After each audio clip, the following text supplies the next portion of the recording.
are amazing because our passion is limitless and our drive is intense. Therefore, you will not deny your grind. You are now watching the Faith Grind Inspired podcast with your host, Dr. Gina Lurk.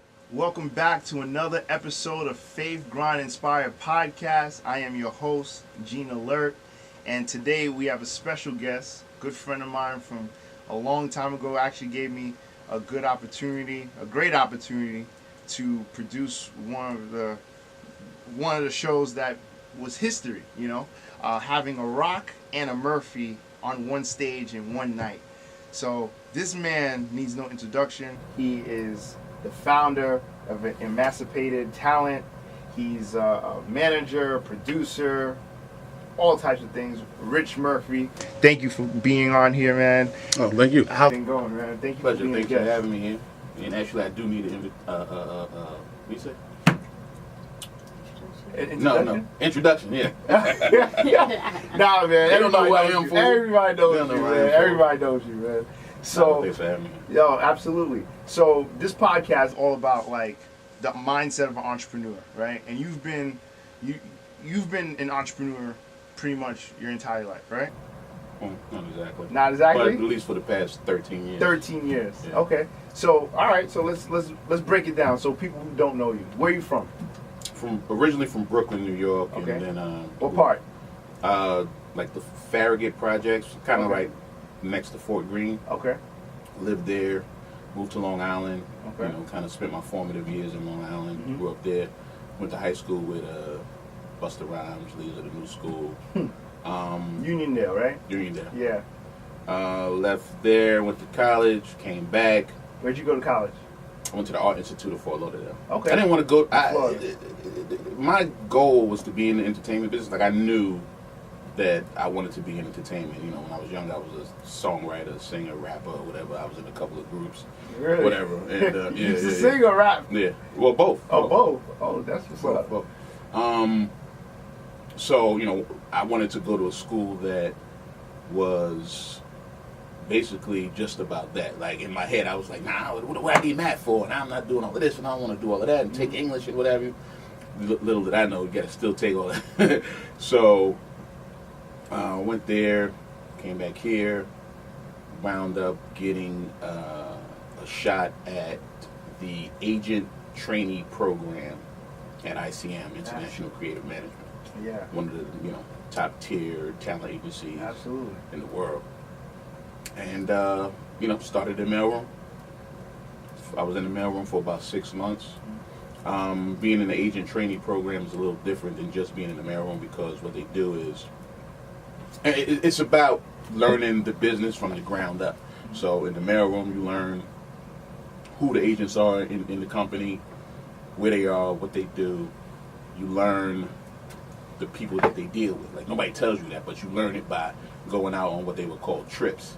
And you're delivering packages to Sony Records, you're delivering packages to Doubleday Books, you're delivering packages to all of these different companies within the entertainment field. Even, because it's New York, it's a lot of publishing companies and record labels or what have you. Mm-hmm. Some TV companies, some film stuff. But then after that, got out of there, went to the contracts department and learned how to issue a contract for a concert.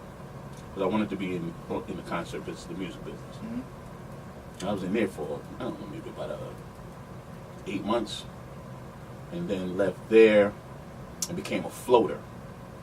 At some of these agencies, the structure is it's not set up for people of color. Mm-hmm. So there's like this huge, like this whole concert division. It's all white people. They all covered the rock and what have you. And then there's a handful of people that was in the urban department. Mm-hmm. So, being that I was the only, there was only one black agent there. That's the only seat that I could get on. So I had to kind of wait for his assistant to either leave or get promoted or what have you. And luckily enough, I guess she kind of got frustrated and left. And so I asked a guy named Mark Cheatham, who my mentor, still a good friend today. Asked him for the shot, and he knows my family. Like he was in the Navy with Charlie Murphy and the whole 9 yards. So I told him, I said, look, I'm asking you for a shot. I'm here to do the job. This ain't got nothing to do with family or anything like that. Give me a shot. 3 months, 6 months, whatever. If I don't do the job, you can let me go. Like, it ain't personal or nothing. It's just like, I just want a shot. I just want a shot. And, gave me a shot. I sat on his desk probably about 2 years before they made me a junior agent. Mm-hmm. And even while I was on his desk as an assistant, I was learning the book, and I was booking some stuff. I mean, even at that time, Usher was a new artist. I was booking Usher for like $4,000 or $5,000 a show. Yeah, wow, have you. 4,000 or 5,000. Yeah. This is like when he was just straight out the box. And I just worked my way up from there, and became a junior agent, then eventually an agent. So I work with a lot of people. So now, explain to people who don't know the industry as far as like what a junior agent does and an agent does. Well, a junior agent does the same thing an agent does. He just makes less money. Less money. A junior, an agent, by definition, but I make it real simple. An agent is a glorified temp agency. Not a temp agency, but like what do you call it? When people send you out and out to get jobs or whatever. We're basically the guys that go out and get the talent, the work. Yeah, those are temp agencies, right? Well, it ain't temp though. But it's not temp. It's like permanent work. Yeah. But I get it. Like recruiters. Like a recruiter. Yeah. So we go out and find the work for the artists. We negotiate the deals.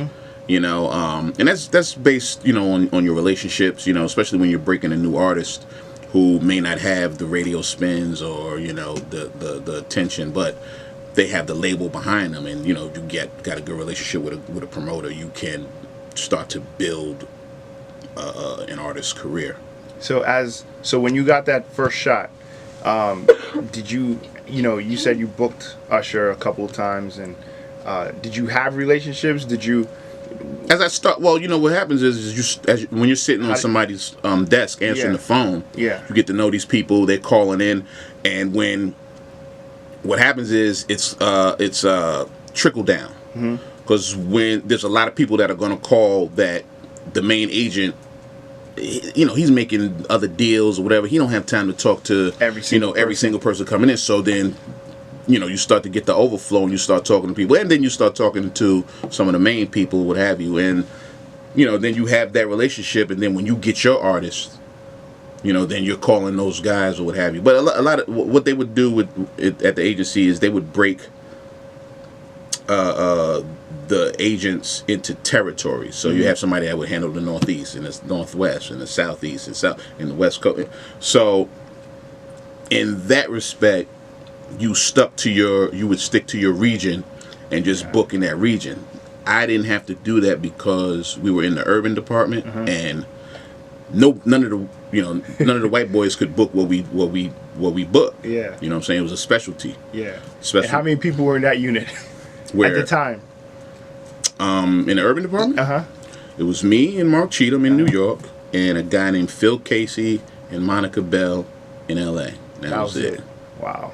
That was it. Now you look now, there's a ton of guys booking urban stuff, but a lot of them are white. Yeah. Like a lot of the big agents that handle black acts are white. I know. Still. Crazy. Like legitimate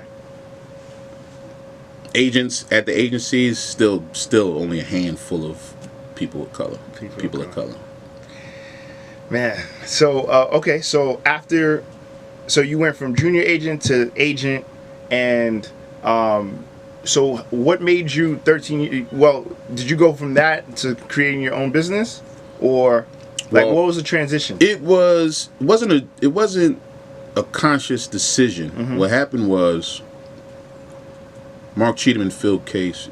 I don't know if I should say that, but anyway, there was a clash. Yo, it's a podcast, man.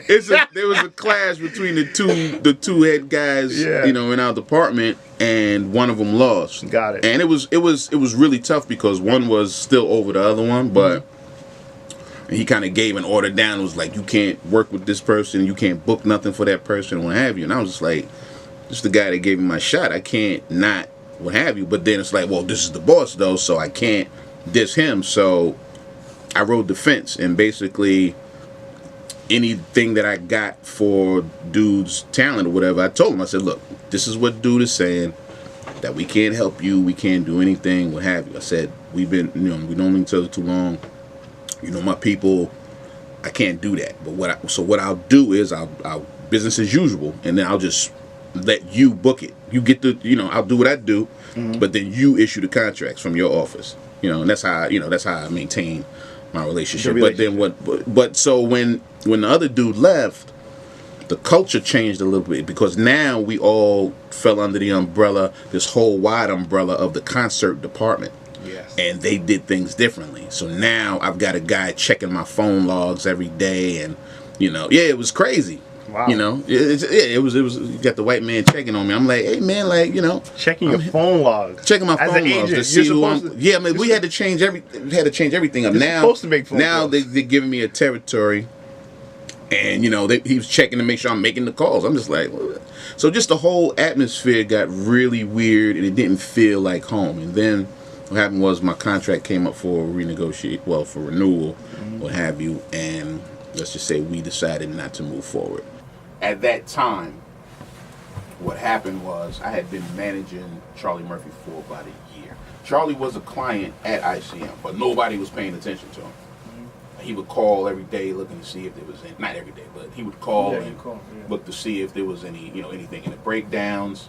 Breakdowns is a list of like movie and TV roles that come out every day when they're looking to cast people for certain projects. Yeah. So he would call looking to see if there was anything in breakdowns or have you. And every day I'd be like, I don't see nothing, man. Which it wasn't my responsibility, but because we were cousins or whatever, he'd call me to find out what was going on. But it was actually the dude, it was actually Mark who was dealing with him more so.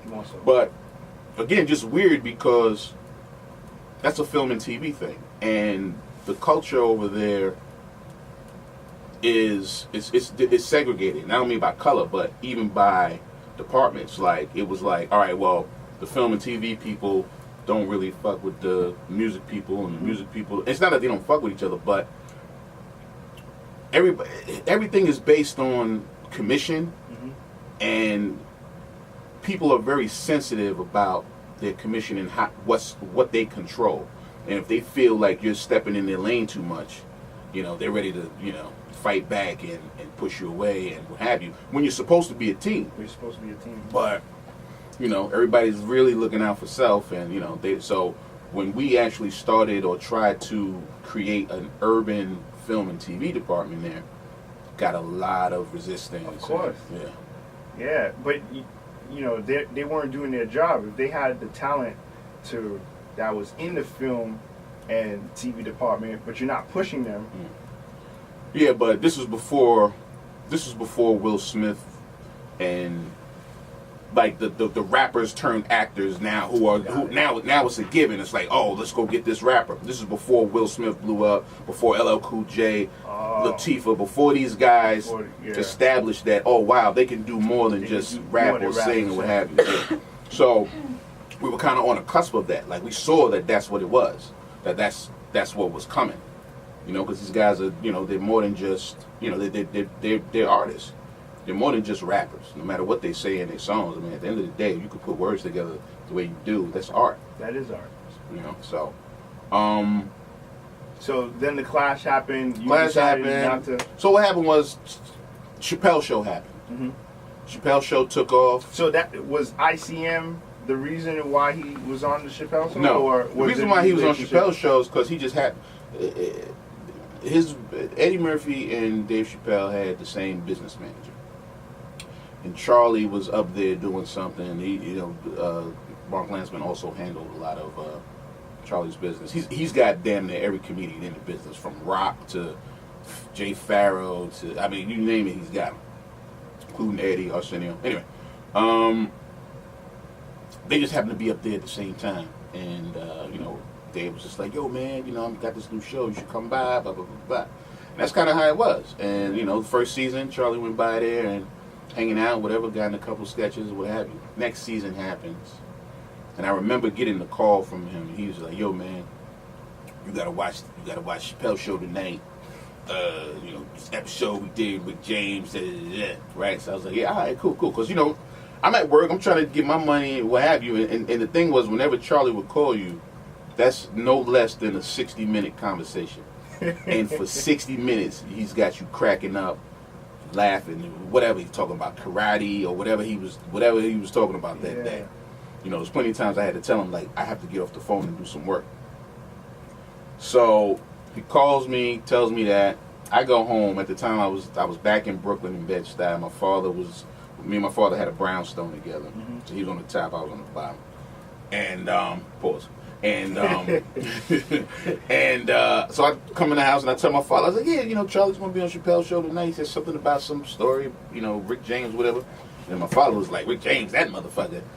One time he came over to Eddie's house, that motherfucker was jumping on the couches and this and this and that." And I was like, "What?" And he was like, "Yeah." He said, "That motherfucker's crazy." And this. And then this is before the show aired. So then now, an hour later, I'm in my house and I'm watching Chappelle's show. And it's the fucking couch story. And I'm like, yo, so now in my head, I'm like, this shit is really real because my father just told me about it before it even aired. You know what I'm saying? We didn't have any idea what was about to air, and it was... So wait, your dad knew the story. My dad was there. He was there when it actually really happened. Yeah. So he told me about it, and then it came on, then it aired. And then I was just like, wow, that's crazy. And then after that, it was Rick James, mania. Rick James, I would be in restaurants and hear people quoting lines or what have you. I'm like, wow, this is crazy. Then my phone started ringing, and people were asking for Charlie Murphy. I was like I don't know, like they wanted to see him in person. So I called him. I was like, yo, man, my phone is blowing up. I was like, we got to figure this out. He was like, oh, I don't got no show. I said, well, we need to get one. So what happened was Ashley Larry, Donnell Rollins started taking him out and, kind of started helping him develop as a stand-up. There's more to that story, too, but I don't want to take all day about that. But anyway, long story short, Chappelle show took off. Charlie started doing stand-up. Him, Donnell, and Bill Burr went out on tour, Rich Bitch Tour. I remember that one. And we were just grinding and figuring it out. And I was making some good money as his manager. Yeah. And so when all of that stuff happened and the clash and whatever, and then they didn't want to do the right thing with my paper, I was like, fuck it, I'm out. So I left. And, and that was I could have went to another agency, what have you, but I figured the climate was the same at William Morris or CAA, what have you. There still was going to be that segregation. And managing Charlie would allow me to do something different and get into film and TV and into comedy and what have you. So I left and then just took him on full time. But the beauty of it was that I still had relationships in the touring world and with promoters, and so I took a handful of clients with me. Faith Evans, worked with me after that. Ashanti, who I still rep today, she came over there with me, and just a couple of solid acts that I could still work with. And that's what I did. I started Emancipated Talent. I call it that because I felt free. I was emancipated because they have me in the contract, and anything that you do produce while under that contract technically belongs to them. So now I was free to do what I wanted to do, which was kind of just expand and get I feel like I have the ability to kind of touch on all things in entertainment, be it music, comedy, film, TV, what have you. So you're not limited anymore. Not limited. I have no handcuffs. There was no clause when the contract, the contract was over. It was over. The contract was over, and as a matter of fact, when I left, did I sign a non-disclosure? Statute of limitations must be. But anyway, long story short, long story short, they had to pay me when I left. That's all I had to say. They had to cut me a check when I left. Yeah. That was great. And I used that to, use that money to set myself up. Now, okay. Your story as far as like, a lot of people have a similar story as far as like the circumstance with having a job, you know, something happens at work, they have to, you know, they leave, they start their own business, right? Right. Now, how's that transition? Because, you know, it wasn't like you were looking to be an entrepreneur. This is sort of like, and normally this is how it happens. It just happens. You know what I'm saying? Like, sometimes it just God pushes you Yeah. because sometimes you don't want to make that jump. You're like, look, you know what? I like this. I'm getting paid. It's scary. Yeah, if you're getting a salary, you're getting a salary. The salary, benefits. You're getting benefits. Contact. You know, I had an expense account, all of that. You had the black card. Now, I had no black card, but they gave you the gold one? they ain't give me no gold one either. No, the silver? The green joint. No, the green one? Yeah. Oh, okay. At least you got something. That's fine. That's fine, man. It did, you know, I like, you know, I did what I had to do to, you know, when you got to go out and service a client and, you know, kind of schmooze and booze them or what have you, but I didn't go overboard. You didn't OD with it. But, so now. A couple times I did wind up buying like $400 bottles of Hennessy. And you're like, hey, it's part of. Yeah, oh yeah, I was trying to. expense account. Yeah, They gotta write that off, man. But so how was that first year for you? You know, because I know when I started ACA and I had one client, I was nervous, and you know, because you know I was working with NFL players, so I know at one point, you know, the team might trade you, you know, and that's what happened to me. I had one client, they were on the Giants, they won the Super Bowl in 07, and I was on top of the world, moving him around, and all of a sudden, he gets traded to Cincinnati, the Bengals. That was it. And then all of a sudden, I signed another client. He played for the Giants. By the time the season started, they cut him. Then the Knicks came. I got introduced to Zach Randolph, right? He was on the Knicks for like a week. You know, he was in my car. We were about to sign. Next thing you know, for me to do marketing for him. Next thing you know, he gets traded. You know, so I didn't like that. You know, so like, was there any times where you felt like, I know you guys were family, you know, but at the same time, you know, everyone has like highs and lows, and did you ever feel like I need to get more diversity and bring more clients in, or just focus on this one? Just out of pure ambition and not wanting to have to rely on one source of income, because anything could have happened. As we saw, anything did happen. You know what I'm saying? We lost him a year and a half ago. Yeah.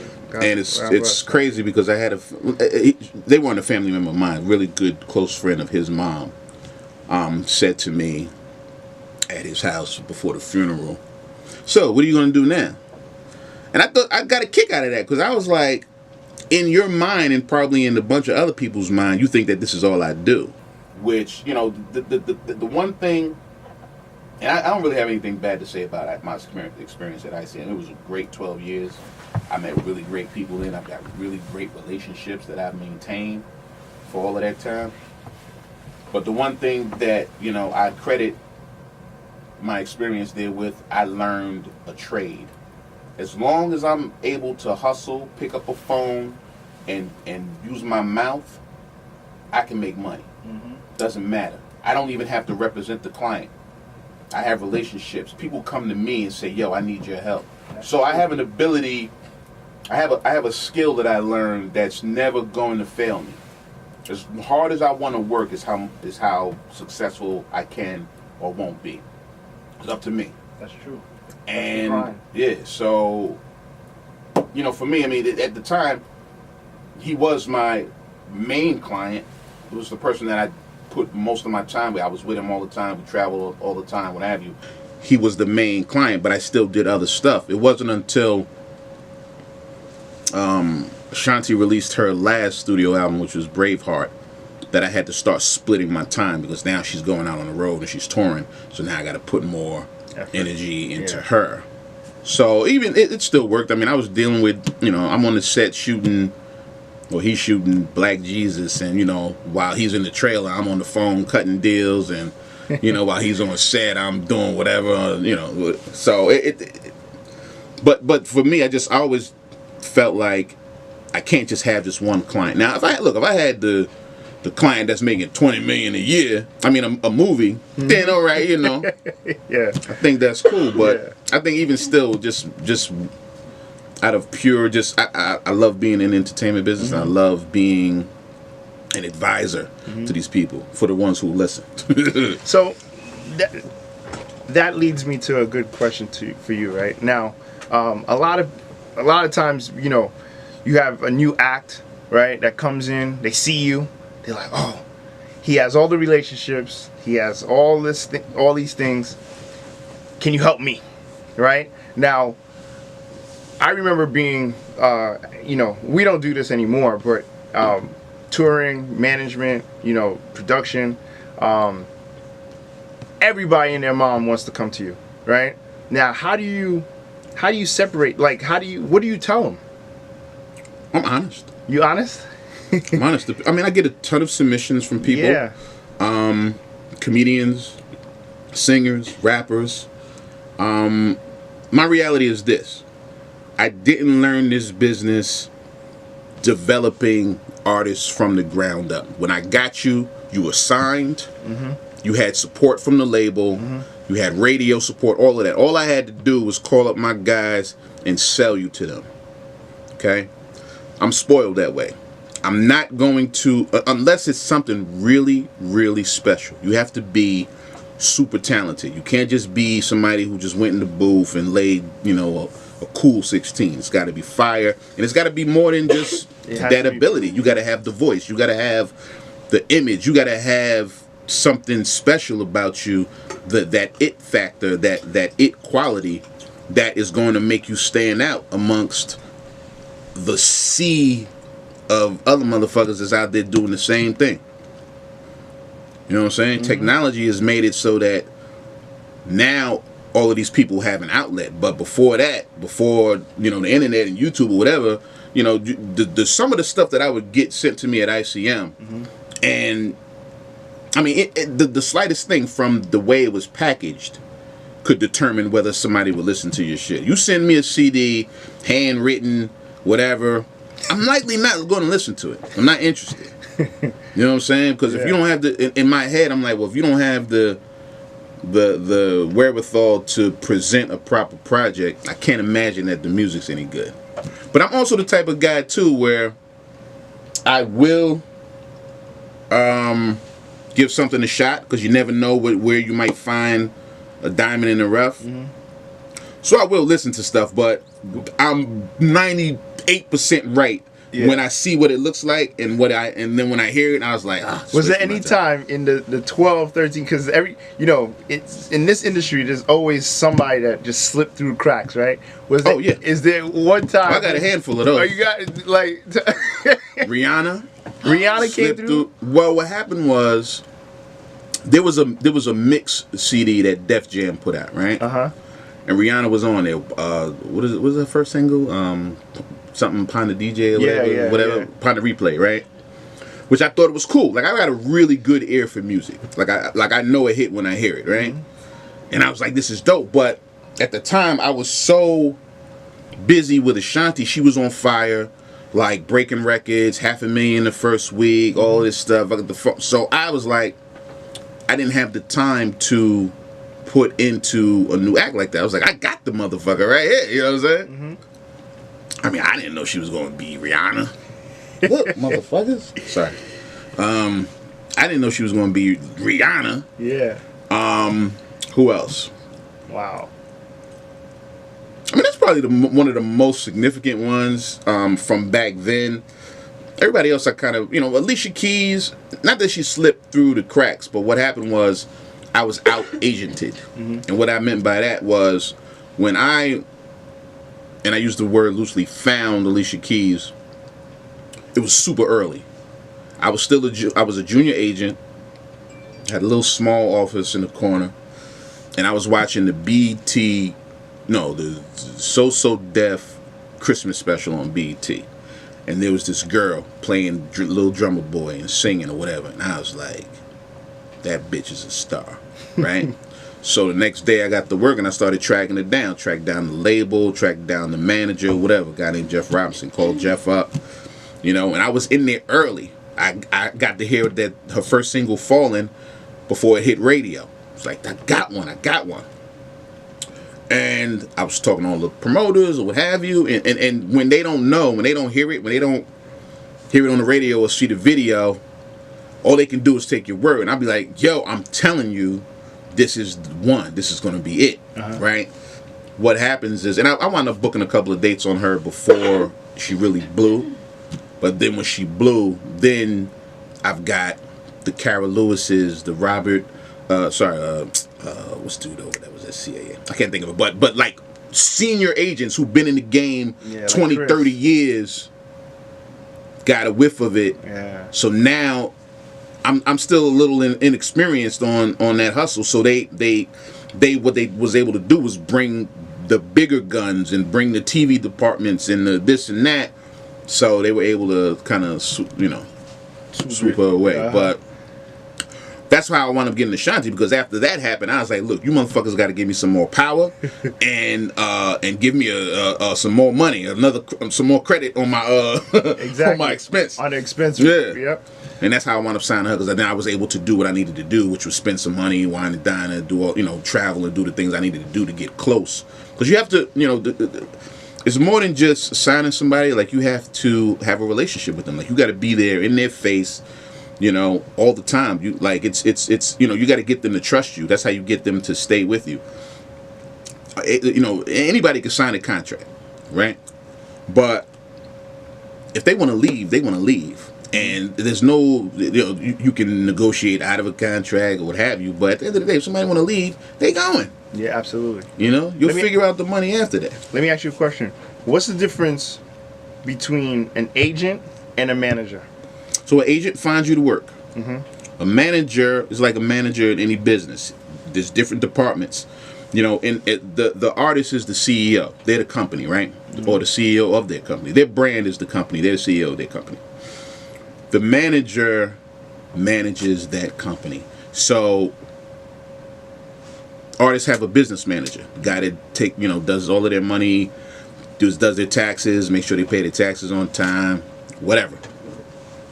There's the publicist. There's the assistant. There's the attorney. Then the label. So the manager's job is to deal with and wrangle all of these departments on behalf of the artist, because the artist should be left to doing the creative.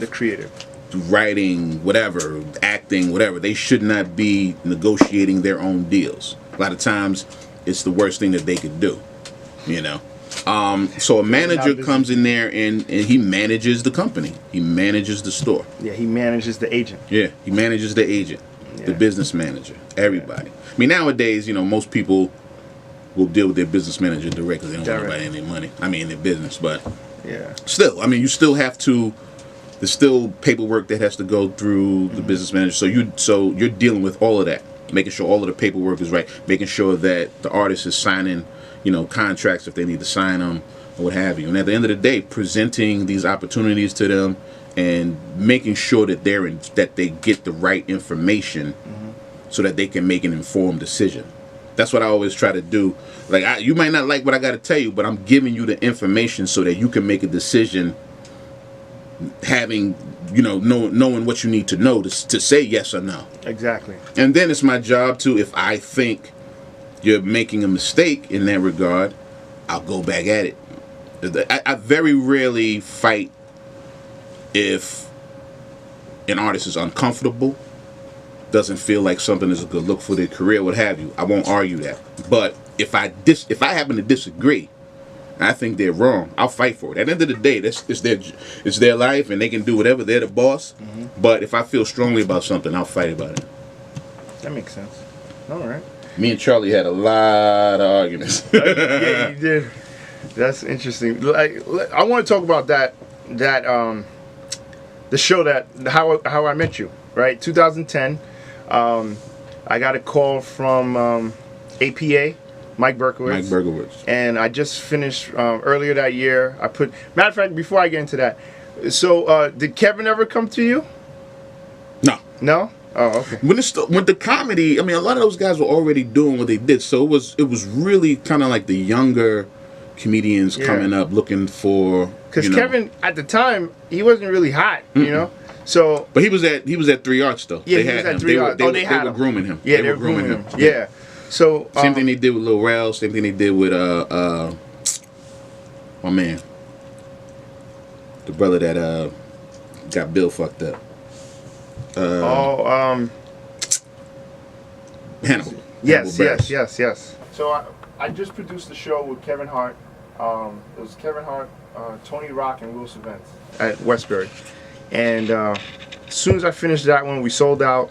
Once we finished that I ain't getting no ticket. You did, man. You were there, weren't you? Kevin Hart? Nah, I wasn't. No? I'm sorry.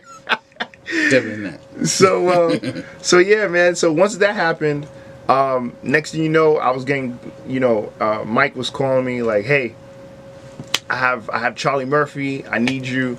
I want to put together the show. So I said, I think the best way to do it, right? Because I'm always trying to, since I wasn't, I don't have the production background. I wasn't a concert promoter, The only reason I really did the show was to showcase the back end things that we do at ACA, which was PR at the time. PR. We did a lot of print. We did websites. We still do that. We still do video. We have street team.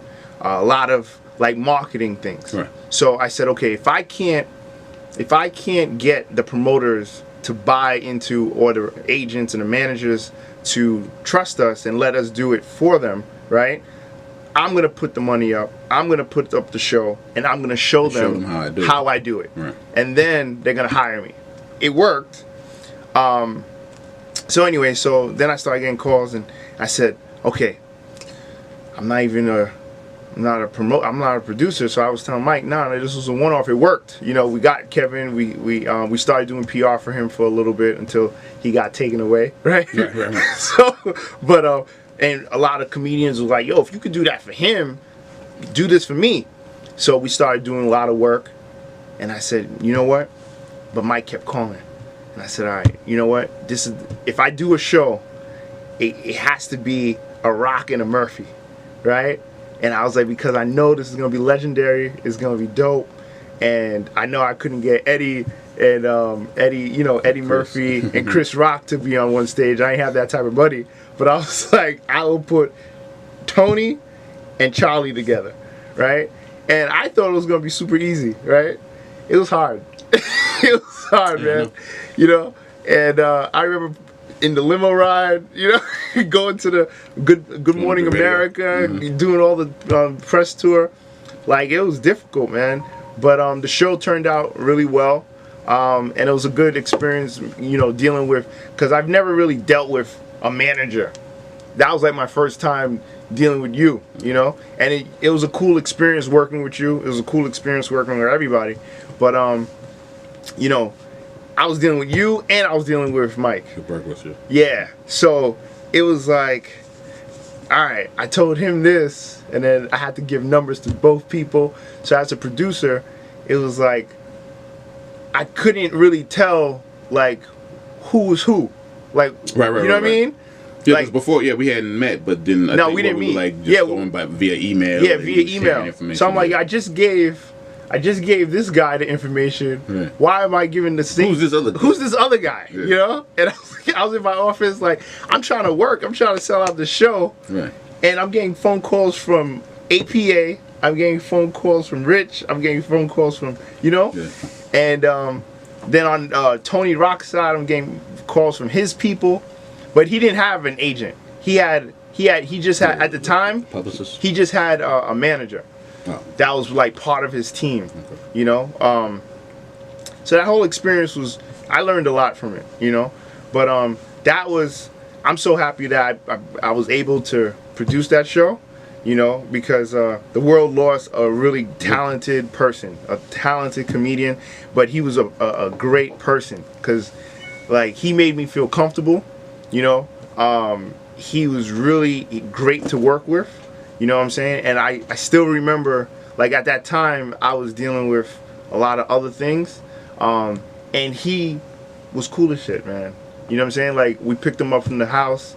And from the time he got in the car, you're right, man. He was talking about karate. He was just talking about just everything. He was just full of energy, full of life, man. He just wanted people around him to be happy. You know what I'm saying? And I felt it. And he didn't know me, you know. And he was just like, yo, thank you. Let's make this shit happen. Let's make history. And it was great, man. You know, it was harder to deal with the other parties. Yeah. But it worked out overall. You know what I'm saying? So I appreciate that. So, you know, being here in front of you like 8 years later, I want to say thank you again, because if I didn't have that shot, I wouldn't be sitting here. Right. You see what I'm saying? Because those 2 shows that 1 year helped me produce like 14 shows.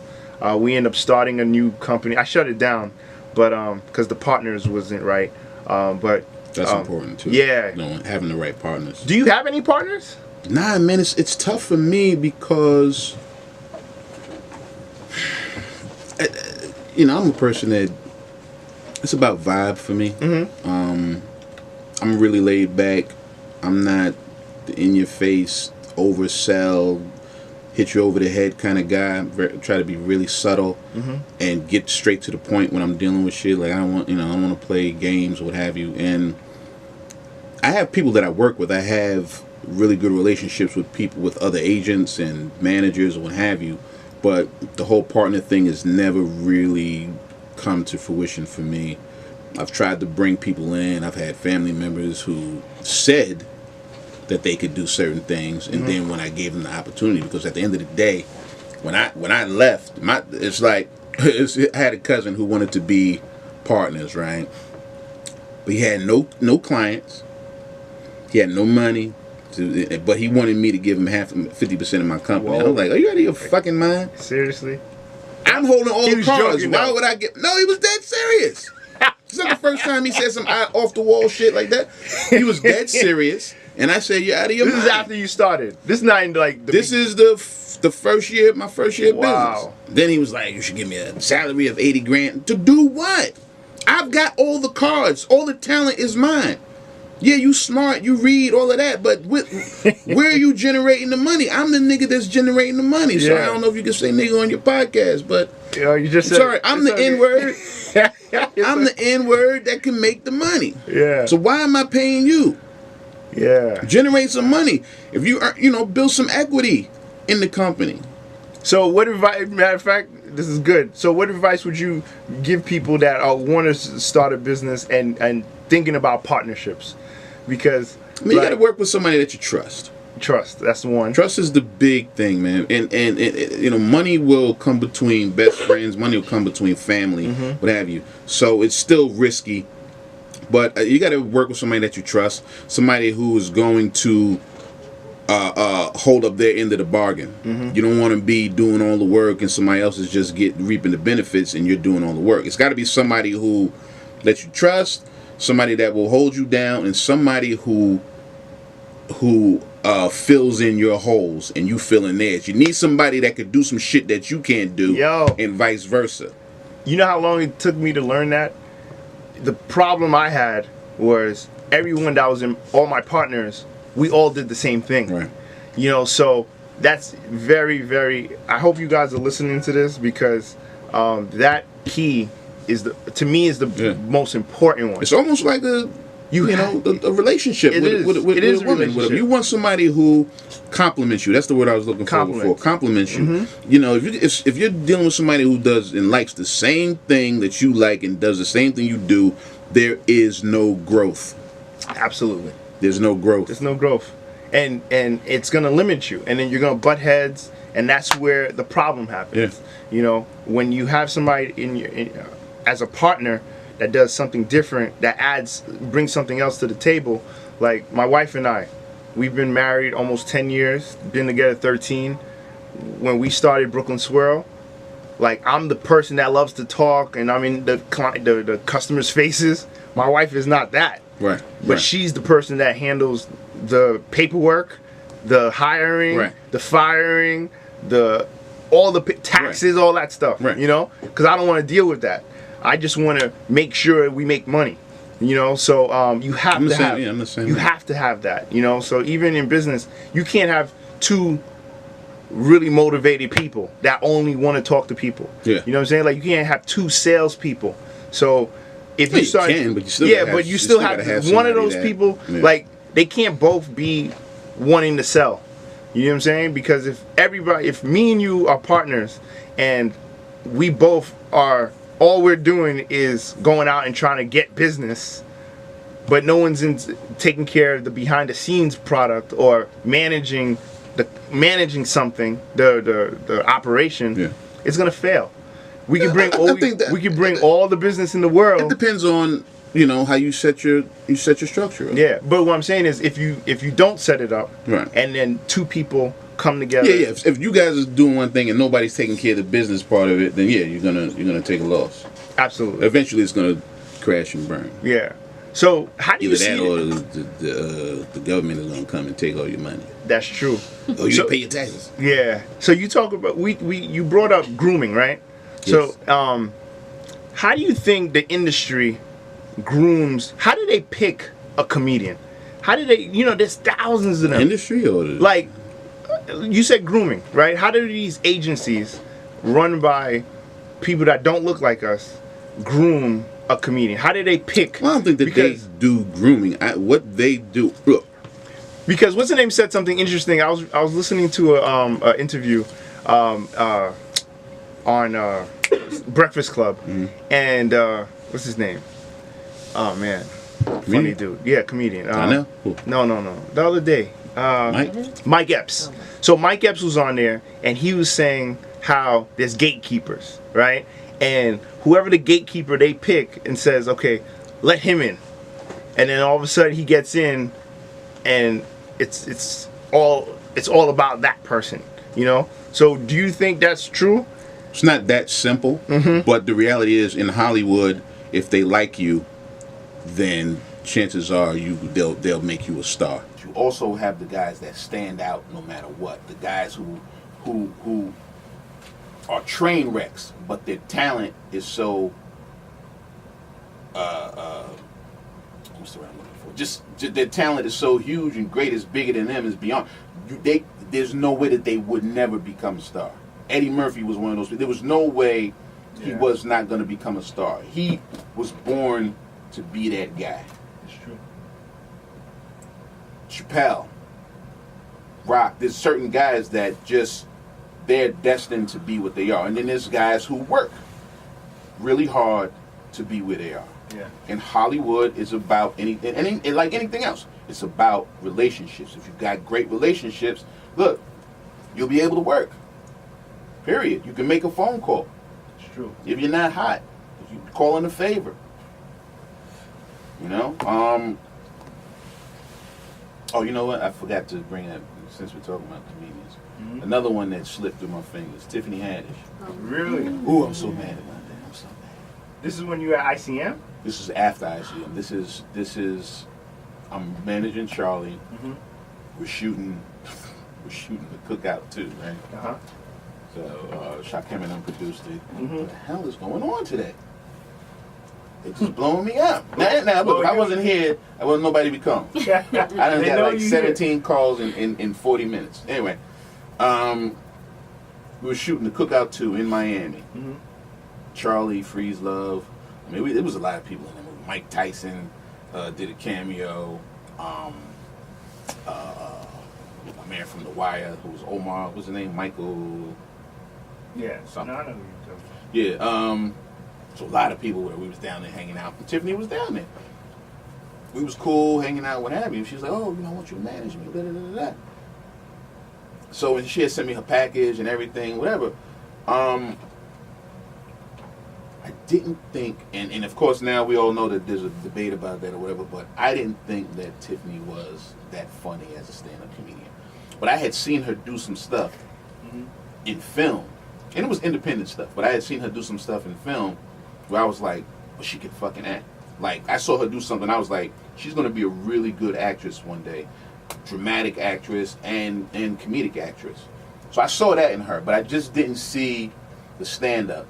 And I made some calls. I'm a strategic kind of guy where I'll make 7 to 10 of the right calls to the right people to figure out, is there something that can be done here? Mm-hmm. And unfortunately at that time I couldn't get any traction. I was still busy with Charlie, so I kind of let it fall by the wayside and didn't really get into it, and ran into her again and everything was cool. We did Live at Gotham. Charlie hosted it. She was on the show. Mm-hmm. But again, I was just like, she's not that funny to me. Yeah. Not as a stand-up. Yeah, not as a stand-up. So I'm very happy for her because when I saw the commercial for Girls Trip, I said it right then and there. I said, she about to blow up. This is going to be the one that blows her up. And I'm happy for her, man. Yeah. And the rest is history. Yeah. What do you think of what Katt Williams was saying? So I think a lot of times what happens is the message gets misconstrued by the messenger. I understand what he was saying. He basically said what I just said. Mm-hmm. He was saying that she's got this shot and Hollywood is all up her skirt right now, but there are the Moniques and all of these other women who have kind of paved the way for Tiffany Haddish who are not getting these breaks and these shots. And his thing is, well, Tiffany's never done a successful tour and she's never did that or what have you. Which, how you get your shot and how you get your break, is how you get formula. It, man. It did, there was no, Eddie Murphy was a comedian, but he blew up on Saturday Night Live doing sketches. I mean, how you get it is how you get it. Mm-hmm. Yeah, there's no like cookie cutter. Nah, there's no. You work hard and you put yourself out there, and whoever sees you and says, okay, I like this person, then that's what it is. And if it's doing stand up, if it's as a writer, Charlie didn't see his true. What's the word? I want to say his true talent, but his becoming a stand-up was inevitable because he was always that storyteller. Yeah, he just didn't know it. And if not for him sitting at lunch on the set of Chappelle show and Dave and Neil having the wherewithal to say, yo, we should make a sketch out of this, because if you listen to anything he said, you could envision it. Like he was so it was clear, visual with the way he would tell the stories, from sound effects to the vocabulary he used. So you could see it. So I think that those guys was like, hey, we got cameras, let's go. But and he became successful as a stand-up comedian. Went and did 13 countries, sold out crowds, what have you. That wasn't his path originally. That he wasn't thinking nothing about that. So you never know what your calling is going to be. You never know where your path is going to take you. I mean, you could start out, and a lot of people in entertainment started out, restaurant business or real estate or something, and then, but their passion was still the art. And when you decide to follow your passion, when you decide to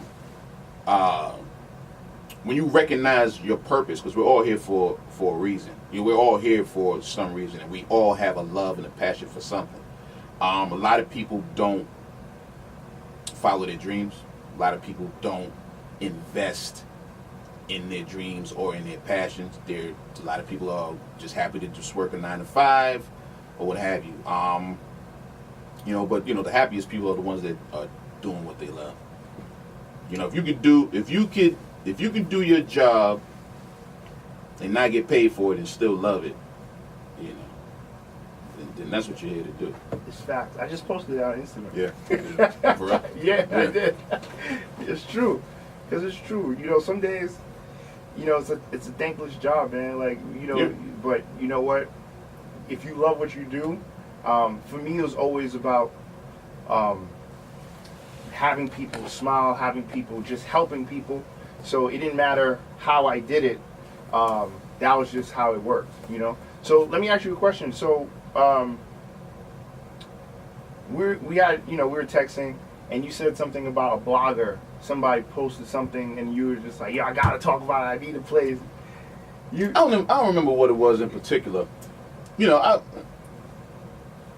I watch a lot of content. You know, we're all social media whores. We're on Facebook and thing, and you know, you get the memes and all the funny stuff. But you know, so I listen to a lot of the stuff, you know, with music and comedy, because that's what I do. So you know, you listen to all that stuff. But then I read comments, and it's just it really bothers me when people say ignorant shit on the thing, and a lot of times I'll feel compelled to respond or what have you.